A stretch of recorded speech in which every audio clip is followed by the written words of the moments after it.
అంటే ఆవిడకి కొంచెం హెల్త్ పరంగా ఆవిడ సరిగ్గా లేరు బ్యాలెన్స్లో, కాబట్టి ఆవిడ చెప్పినవి మనం కన్సిడర్ చేయకూడదు.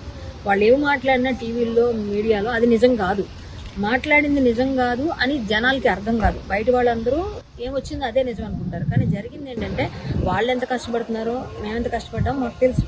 మేము ప్రతిసారి ఆవిడని ఫాలో అవుతూ వెనక పరిగెడుతున్నాం, రన్ చేస్తున్నాం. ఆవిడ వెనక ఆవిడ ఎప్పుడు బయటికి వెళ్ళిపోయి రోడ్డు మీద పడుతున్నారంటే ఫస్ట్ ఈయన ఫోన్ వెళ్తుంది నా దగ్గర నుంచి, ఏమైంది సార్ అంటే ఇలా ఉంది అనగానే ఫస్ట్ ఆయన నాకు చెప్తారు మ్యాటర్ ఇదని. అదంతా రికార్డ్ చేసి నేను గ్రూప్లో వేస్తా, వినాలి కదా, రికార్డ్ చేసి నేను గ్రూప్లో వేస్తా. ఇలా శంకర్ గారు చెప్తారు ఇలాంటి పరిస్థితిలో ఉంది ఆవిడ ఇలా చేశారట. మరి ఆవిడ ఎక్కడికో వెళ్ళిపోతే వాళ్ళు ఎంతకని పట్టుకొస్తారు, మళ్ళీ ఇంకో దగ్గరికి వెళ్ళి మళ్ళీ వాళ్ళు ఉంచుకోరు, మళ్ళీ పంపిస్తారు. ఇలాంటప్పుడు జనాలకి ఇవన్నీ తెలియదు, వాళ్ళు చూడలేదు, పట్టించుకోలేదు అంటే. మేము అన్ని విషయాల్లో పట్టించుకున్నాం, ఇప్పుడు కూడా పట్టించుకుంటాం, ప్రతి దగ్గర చూస్తాము. ఆవిడకి మేము డబ్బులు తీసుకెళ్లి ఇంటికి వెళ్ళి ఇచ్చాము, మా కార్డు ఇప్పించాము, ప్రతి నెల పెన్షన్ ఇస్తున్నాము. ఆవిడకి ఎప్పుడు ఏం కావాల్సి వచ్చినా చూస్తున్నాము. వీళ్ళకి బ్రతిమాలి, బాబు కొంచెం మీ దగ్గర పెట్టుకొని మీకు అలవాటని వీళ్ళనే అడుగుతాము. వీళ్ళ దగ్గరికి వెళ్తున్నారు, మళ్ళీ ఆవిడ వద్దంటారు, ఈవిడ వద్దంటారు, అది కామన్.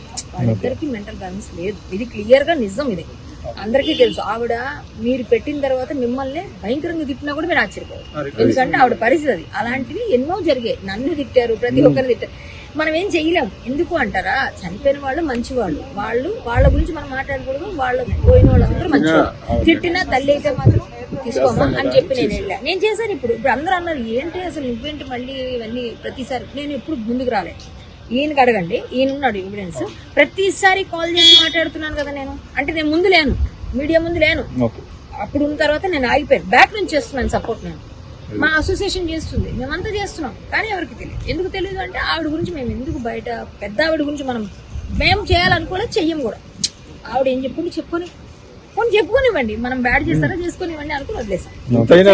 ఇవాళ మేమంతా కలిసి మేమంతా చేస్తున్నాం. ఎందుకంటే ఆ అమ్మాయి బాధ్యత మాదే కదా ఇప్పుడు.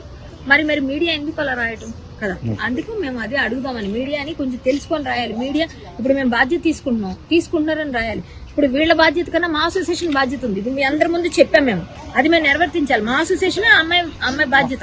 ఇప్పుడు అమ్మాయికి ఎవ్వరు లేరు, ఇప్పుడు అమ్మాయికి మేము చూసుకుంటాం, ఇది మేము చెప్తున్నాం. అందుకని మీరు అవన్నీ పట్టించుకోవద్దు దయచేసి. మీడియా మిత్రులందరూ వాస్తవాలు గ్రహించండి. 11th డే కూడా అన్ని మేమే చేస్తామండి. ఇప్పుడు 9th 10th 11th 12th 4 days Brahmans లో చాలా ఇంపార్టెంట్.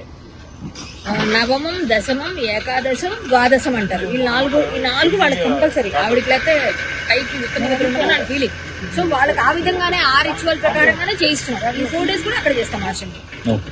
చేసిన తర్వాత అప్పుడు మేము డిసిజన్ తీసుకుని అమ్మాయిని ఎక్కడ హాస్పిటల్ జాయిన్ చేయాలి, ఎలా చేయాలని చూస్తాం.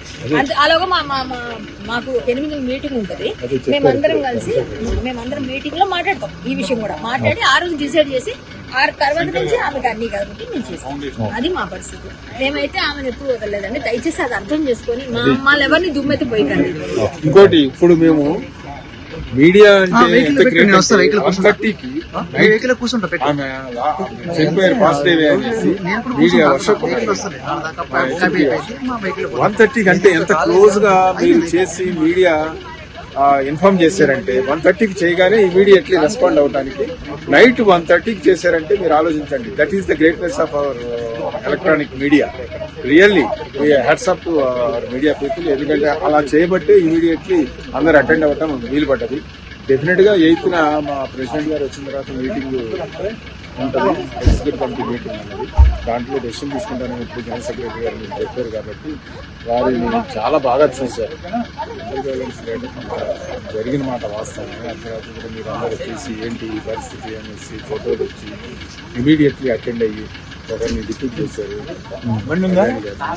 చేయడం ఇప్పుడు రఘుబాబు గారు మా జనరల్ సెక్రటరీ చెప్పినట్లు డెఫినెట్ గా ఒక నిర్ణయం తీసేసుకొని ఇన్ ఫ్యూచర్ లో అంతే కాదు వేరే వాళ్ళకి ఏదైనా జరిగిన ఫినరల్ ఎక్స్పెన్సెస్ కానీ ఏం చేయాలి ఏంటి అనేది let us take a decision అనేసి చెప్పారు.